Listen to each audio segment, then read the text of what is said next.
भजो गिरिधर गोविंद गोपाला। भजो मुरली मनोहर नंद लाला। भजो मुरली मनोहर नंद लाला। भजो गिरिधर गोविंद गोपाला। भजो गिरिधर गोविंद गोपाला। भजो मुरली मनोहर नंद लाला। भजो मुरली मनोहर नंद लाला। भजो गिरिधर गोविंद गोपाला। भजो गिरिधर गोविंद गोपाला। भजो मुरली मनोहर नंद लाला। भजो मुरली मनोहर नंद लाला। भजो गिरिधर गोविंद गोपाला। भजो गिरिधर गोविंद गोपाला। बोलिए वृंदावन बिहारी लाल की जय। जय जय श्री राधे। जय जय श्री राधे। सभी भक्तों से निवेदन, बहुत एकाग्रचित्त होकर सत्संग के प्रत्येक शब्द को पूरी एकाग्रता के साथ सुने और समझें। आज चौथा दिन है साधना का। 3 दिन पहले हो चुकी, लेकिन मुझे राजकुमार जी से मालूम पड़ा, मीना जी से मालूम पड़ा कि तीसरा नेत्र खुल नहीं पा रहा। तो मैंने इस पर विचार किया कि हम कामयाब क्यों नहीं हो पा रहे। सबसे पहले उस रुकावट को मिटाने का प्रयत्न करेंगे। आज आपके साथ में वो चर्चा करेंगे जिससे आपको ये पता चले मैं देह नहीं हूँ। बहुत ध्यान से सुनेंगे, एकाग्रचित्त होकर के। इसके बाद में आपको देह से अलग होने का, अपनी अनुभूति की चर्चा पर भी चर्चा करेंगे। आप लोगों ने सुना कि कबीर जी ने क्या कहा, तुलसीदास जी ने क्या कहा। आप लोगों ने कई बार सुना भी होगा कि तुलसी इस संसार में भांति भांति के लोग, यानी तुलसी इस संसार में भांति भांति के लोग। क्या मतलब था इस बात का? कुछ तो सोच के कहा होगा उन्होंने। ऐसा क्यों कहा? इनकी इस चौपाई से कबीर जी भी प्रभावित हुए, रहीम जी भी प्रभावित हुए।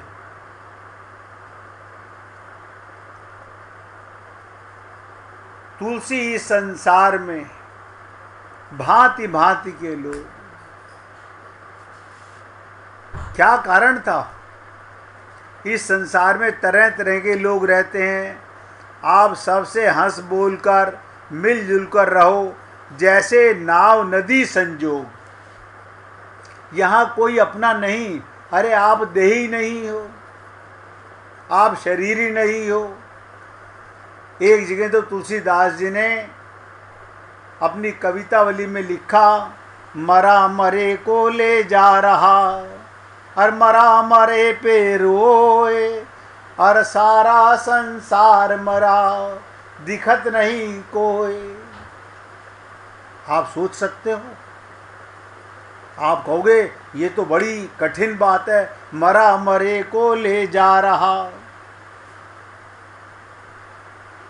ध्यान से सुनो, जब कोई व्यक्ति किसी के मरे हुए शरीर को उठाकर ले जाता है तो क्या समझता है? ये मर गए, अपने को जिंदा समझता है, यानी देह को जिंदा महसूस करता है। देह तो जिंदा कभी होता ही नहीं। आप इस देह में क्यों आए? ये देह का भ्रम, माया का भ्रम जब तक मिटेगा नहीं, हम ना अपना पता ना अपने का पता, ना हमें अपना पता है ना अपने का पता है। कैसा कमाल हो गया जीवन में।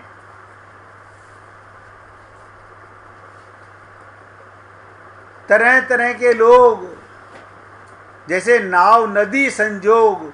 जैसे किसी व्यक्ति को तैर के पार जाना हो तो वो केवल उसका सहारा लेकर पार उतर जाता है, नदी का सहारा लेकर उस पार चला जाता है। आपको ये हमको शरीर क्यों मिला है? नौका की तरह। सीतारामाचार्य जी ने खुलकर कहा, इस देह में हरि मिलत हैं। अब आप सोचो, हमें देह का ऐसा भ्रम हो गया शरीर का, और इसी से सारा कुटुंब इकट्ठा हो गया। कहने में बड़ी विचित्र बात लगती है, मरा मरे को ले जा रहा। आपको लगता होगा ये बात तो जच नहीं रही, जो सत्य वो बता रहा हूं। एक को मान रहा है मरा हुआ, और दूसरा जो ले जा रहा है वो अपने को आत्मा जान नहीं रहा। अगर वो भी अपने को देही मान रहा है तो क्या कर रहा है? मरा मरे को ले जा रहा।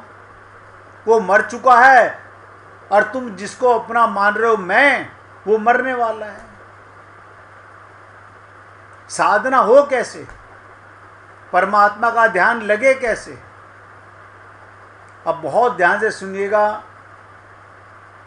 आप इस देह में पहले नहीं थे, बाद में नहीं रहोगे, लेकिन आप सब लोगों का एक भ्रम है। जब से हम इस शरीर में आए हैं, हम इस देह में रहते हैं। मैं आपको बताना चाहूँगा, आप इस देह में कितनी देर रहते हैं? आप कहेंगे 24 घंटे। क्या आपको 24 घंटे अपने शरीर का भान होता है? कोई सोच के बताए। जब आप गहरी नींद में चले जाते हो, जब आप स्वप्न में चले जाते हो, स्वप्न में एक नया शरीर बना लेते हो, नया परिवार बना लेते हो, नया संसार बना लेते हो, नया सामान इकट्ठा कर लेते हो। वो आपका विचारों से, मन से बनाया हुआ संसार है। और इसी प्रकार से जब आप गहरी नींद में चले जाते हो तो आप कोई बता दीजिए, आपको पता होता है मैं कौन से शहर में रह रहा हूँ सोते हुए, मैं किस शरीर में रह रहा हूँ, स्त्री के या पुरुष के, मैं बूढ़ा हूँ कि मैं जवान हूँ? आप तो कह रहे हो मैं शरीर हूँ, आप इस शरीर को मैं मानते हो। ये भ्रम मिटता क्यों नहीं? ये पागलपना समाप्त होता क्यों नहीं? हमारे को भगवत प्राप्ति देह मानकर के मंदिर जाने से भगवान कभी नहीं मिलेंगे। आत्मा मानकर हम मंदिर जाते नहीं, क्योंकि आत्मा मान करके मन मंदिर जाया जाता है, और मन मंदिर का हमें पता नहीं, इसलिए हमारी साधना हम कामयाब नहीं हो पा रहे। आप बार बार सोचो कि देह तुम थे नहीं, देह तुम हो नहीं, और देह तुम रहोगे नहीं। ये तो नदी नाव संजोग है। यहां से पार जाने के लिए नौका रूपी देह मिला, और कमाल की चीज तो ये देखो, इस टेम्परेरी मकान के लिए एक और मकान बना लिया हमने।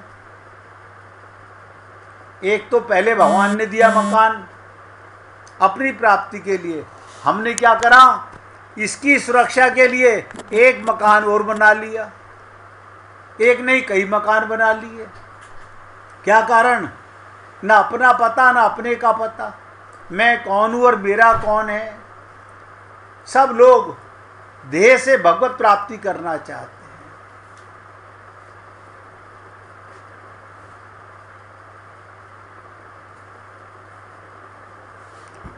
मनुष्य के जीवन को हम 4 हिस्सों में बांट सकते हैं। सबसे पहली परिधि तो कर्म की है। करने का जगत सबसे बाहर, करने का जगत सबसे बाहर। आप देखिएगा, आप जो भी कुछ करते हो अंदर कुछ नहीं करते, अंदर का तो आपको पता ही नहीं। आपको ये पता ही नहीं कि अंदर कौन है। आपने ये भ्रम पाल लिया कि मैं शरीर हूँ, शरीर की जाति को अपनी जाति मान लिया, शरीर के समान को अपना समान मान लिया। अगर अपना था तो अपने साथ जाना चाहिए था, जाता भी नहीं है, और ये भ्रम मिटता भी नहीं है। अगर साधना के माध्यम से थोड़े भीतर चलें तो करने का जगत सबसे बाहर, थोड़े भीतर चलें फिर विचार का जगत। अंदर जाते ही मन में विचार आते हैं, और थोड़े भीतर चलें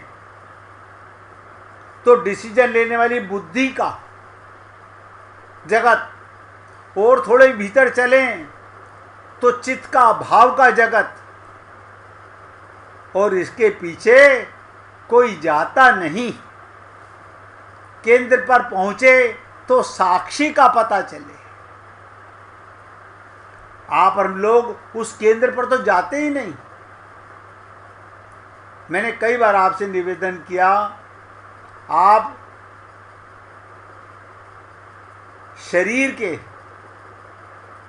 अंदर रहने वाले हो, आप चेतन हो, शरीर जड़ है। ये जो भ्रम आपको हो रहा है कि आंखें देख रही हैं, कान सुन रहे हैं, रसना खा रही है, नासिका सूंघ रही है, और ये सब सूंघ रहे हैं, ये सब कर रहे हैं, तो मुर्दा क्यों नहीं कर रहा? आपने देखा होगा, जब भी कोई मरता है उनके साथ मरघट जाता है। हम लोग मरघट जाते हैं, और मरघट पर जाकर हैरानी की बात मैंने बहुत बार देखा, जब भी कोई मरता है उनके साथ मरघट, यानी मरने वाली चीज को मरघट ले जाते हैं, और मरघट जाकर हैरानी की बात दिखाई पड़ी, उधर आदमी जल रहा है। देखो कमाल है, उधर आदमी जल रहा है और लोग बैठे संसार की गपशप कर रहे हैं। जैसे पूरा जीवन टाइम पास कर रहे हैं, ऐसे वहां गपशप कर रहे हैं। इनको याद भी नहीं आ रही ये मौत तुम्हारी भी मौत है। ये घड़ी तो ध्यान की थी, ये तो बैठकर सोचने की थी, ये तो विचार की थी, लेकिन कोई नहीं सोचता, कोई नहीं सोचता।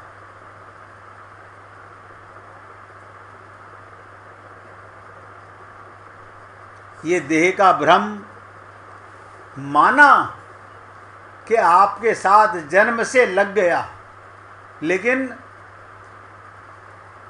ये जो मिला शरीर किसी विशेष कार्य के लिए मिला था। वो कार्य बताओ किसने किया? आपने एक शरीर दिया भगवान ने, उस शरीर के लिए एक मकान के लिए एक मकान हो। आत्मा इस शरीर में आती है किसी लक्ष्य की प्राप्ति के लिए, भगवत प्राप्ति के लिए। वो तो किसी ने किया नहीं, हमने शरीर मानकर बस मंदिर तक जाना सीख लिया। अब किससे पूजा कर रहे हो? आप सोच के देखो, साक्षी भाव आत्मा का तो पता नहीं, आप अपने मन को देख पाते नहीं, बुद्धि को देख पाते नहीं, कल्याण होगा कैसे? आत्म तत्व की सबसे बड़ी कमी हम लोगों में कैसे बस गई है और उसे निकालना नहीं चाहते। महावीर जी का एक नाम आपने सुना होगा, निर्ग्रंथ। नाम बड़ा अद्भुत है। निर्ग्रंथ माने क्या होता है? Complex less. निर्ग्रंथ का मतलब जिसकी सारी ग्रंथियां और गांठें खो गई। अरे हमारी, अरे बाबा सुबह से मैं तो देखता हूं जागते के साथ ही आत्मा तो कभी सोती ही नहीं।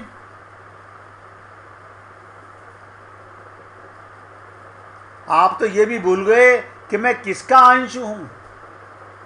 कैसा भ्रम जाल में फंस गए हम लोग।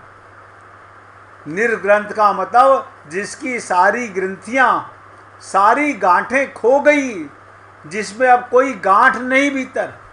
और हमारे अंदर ये रिश्ता, ये रिश्ता, ये मेरा, बताओ मैं का पता नहीं, और सारे संसार में मेरा मेरा मेरा। ये कैसे भ्रम मिटेगा हमारा? हम कैसे कामयाब होंगे? आपको लगता है कि हमें भगवत प्राप्ति हो जाएगी? कल जब मीना जी ने प्रश्न पूछा, उस कथा को सुनकर के कि गड्ढा खोद रहा है, उसने कहा भूख लगी तो खा लिया, प्यास लगी तो पी लिया, नींद आई तो सो गया।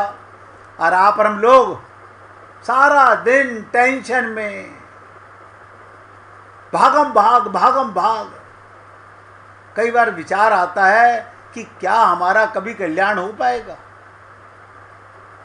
कई भक्त लोग कहते हैं बचपन से माँ बाप ने, अरे बाबा कौन संत के पास बचपन से जाता है?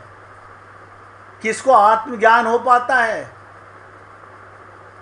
3 पर्सनैलिटियां इस संसार में हुई जिन्हें माँ के गर्भ में भगवत प्राप्ति हो गई। एक राक्षस योनि में जन्म लेने वाला गुरु की कृपा से कौन था? भक्त प्रहलाद। सोच के देखिएगा, एक वेद व्यास जी की पत्नी के गर्भ में रहने वाले सुखदेव परमहंस और एक परीक्षित उत्तरा के गर्भ में रहने वाले, इनको तीनों को और आप और हम लोगों को, ध्यान से सुनिएगा इस बात को, आप और हम लोग भूल गए। हम भी माँ के गर्भ से भगवत प्राप्ति कर कर आए थे। मैंने कल भी कहा था, जैसे योग माया ने छोड़ा कि बेटा अब तेरी परीक्षा, हम सब फेल, कोई पास नहीं। कहने को हमने अपने घर के अंदर बड़े बड़े कप अवार्ड जीत रखे हैं। आप सोचो, यानी आत्मा होते हुए अपने को देह मानना, इस अज्ञानता को कैसे मिटाया जाएगा? तो इसीलिए कहा गया, जिसकी सारी ग्रंथियां, अशोक जी अपने मोबाइल की बैटरी आवाज बंद कर लो भैया, जिसकी सारी ग्रंथियां और गांठें खो गई, कोई गांठ नहीं भीतर, जो बिल्कुल सरल हो गया, निर्दोष हो गया, निर्दोष हो गया। आप मन नहीं हो, आप बुद्धि नहीं हो, आप चित्त नहीं हो, आप अहंकार नहीं हो, आप इनको देखने वाले हो, साक्षी हो। और वो 24 घंटे परमात्मा की गोदी में रहता है। लेकिन माया के बुलावे को आप और हम लोग समझ नहीं पा रहे हैं।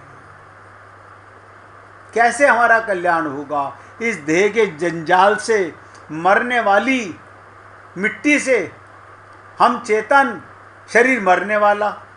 अरे तुम्हारे कारण ये जिंदा नजर आ रहा है, तुम इसके कारण जिंदा नहीं हो। देह के कारण तुम जिंदा नहीं, तुम्हारे कारण ये जिंदा है। तुम निकले,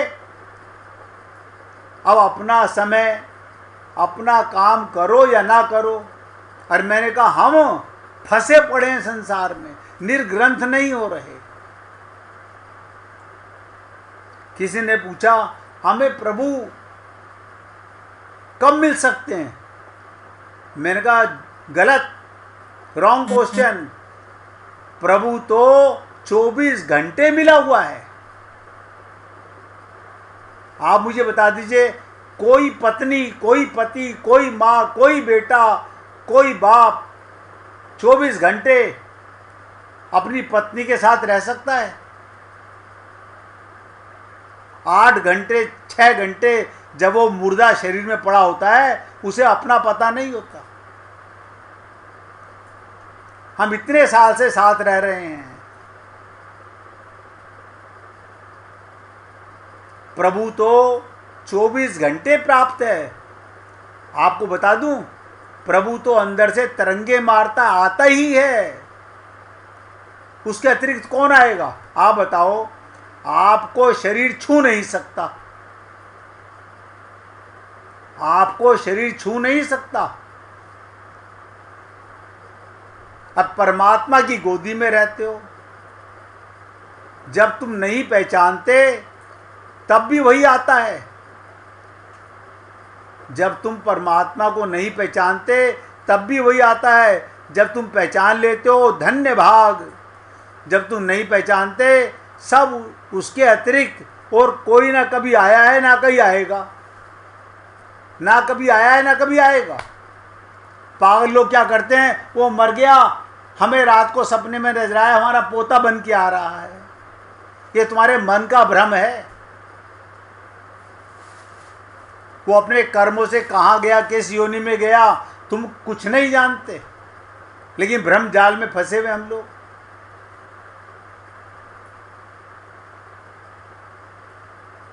कोई आया नहीं, कोई गया नहीं, क्योंकि सभी शक्लें उसी की हैं।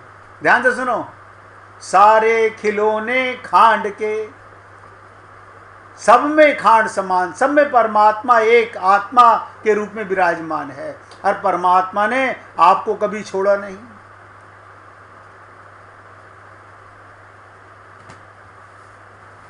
और ध्यान से सुनिएगा, अब जो बताने जा रहा हूं, सभी रूप उसके। आपको लगता है एक परिवार में इन दो भाइयों की शक्लें थोड़ी थोड़ी जो मिलती है, पापा के ऊपर गई है। यही हमारा, मैं कल भी कहा था, अंगूठा टेक मिलता है बाप का बेटे का? नहीं, वो तो नहीं मिलता। भाई भाई का मिलता हो? नहीं, वो तो नहीं मिलता। मतलब हम अपने को शरीर मानते हैं, खाली शरीर मिलाते रहते हैं। अब आपको बताने जा रहा हूं, ध्यान से सुनिएगा। ना कभी कोई आया है ना आएगा, वही आता है, क्योंकि सभी शक्लें उसी की हैं, सभी रूप उसके हैं, सभी स्वर उसके हैं, सभी आंखों से वही झांकता है। कबूतर की आंख से कौन देख रहा है, कौवे की आंख से कौन देख रहा है, आपकी आंख से कौन देख रहा है? आप कहते हो मेरी आंख। देखो कैसा भ्रम है। मेरा शरीर, मैं का पता नहीं, मेरा शरीर।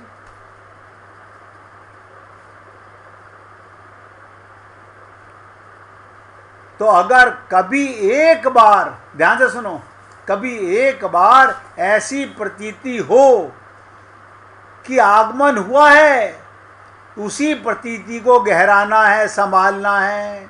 क्या मतलब? मैंने कई बार कहा, तीसरे नेत्र पर जोर डालना है।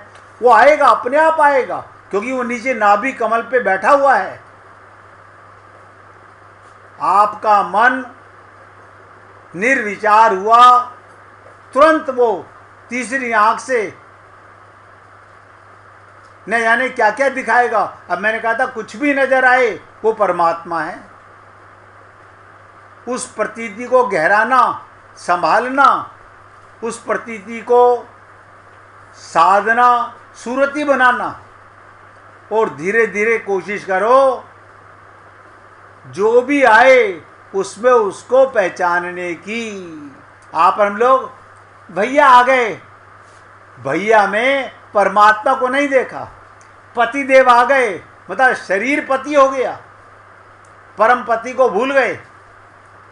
बेटा आ गया, अब ये तो हमारी आंखें हैं। क्यों? हमारी शरीर की आंखें शरीर को देखती हैं। आत्मा की आंख खुल जाती तो जित देखूं तित श्याममयी है। आप सबको परमात्मा नजर आते। इसलिए हे पुण्य आत्माओं, ये तो समय की बात है कि आपके साथ आमने सामने बैठ करके अभी साधना नहीं हो पा रही है। जब कभी होगी तो यही भ्रम जंजाल सबसे बड़ा देह का, मिट्टी के रोंदे को आप अपने को बताओ, तुम चेतन और जड़ को मैं करते फिरते हो। खुद चेतन, खुद आत्मा, अरे मिट्टी के मुर्दे को मैं मेरा मेरा मेरा, मतलब सामान को मेरा और मुर्दे को मैं। ये हमारा ज्ञान है, इससे भगवत प्राप्ति होगी।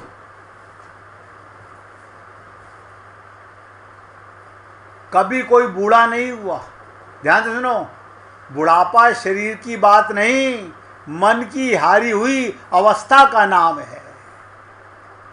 अब मन हार गया, अब काम नहीं होता। जवान भी बूढ़ा हो सकता है, बच्चा भी बूढ़ा हो सकता है, और जवानी भी उम्र की बात नहीं। एक मनोवैज्ञानिक तथ्य बता रहा हूं। जीवन से जिसका प्रेम, जीवन से, वही युवा, और जीवन से जिसका प्रेम नहीं वो बूढ़ा है। और जीवन क्या है? परमात्मा की गोदी में रहते हो और परमात्मा को भूले रहते हो। आप अपने को नहीं जानते तो अपने प्रीतम को, जिससे तुम हो, उसे कैसे पहचानोगे? एक मिनट भगवान का कीर्तन करो। देखो, आज आपके साथ अभी कुछ देर और चर्चा करने के बाद आपके शरीर की यात्रा कराने की बात करेंगे। आप मुर्दे को कैसे देखोगे? आंखों से नहीं, आपका भ्रम है मैं आंखों से देखता हूं। मैं आपको आज आपके शरीर की यात्रा बिना आंखों के कराऊंगा। शरीर से अलग आप अपने शरीर को कैसे देख पाओगे? अब बताना, शरीर से अलग होकर के आप शरीर को देखने वाला चेतन होगा या दिखने वाला चेतन होगा? एक मिनट भगवान का कीर्तन करो, उसके बाद चर्चा करेंगे। हरे कृष्ण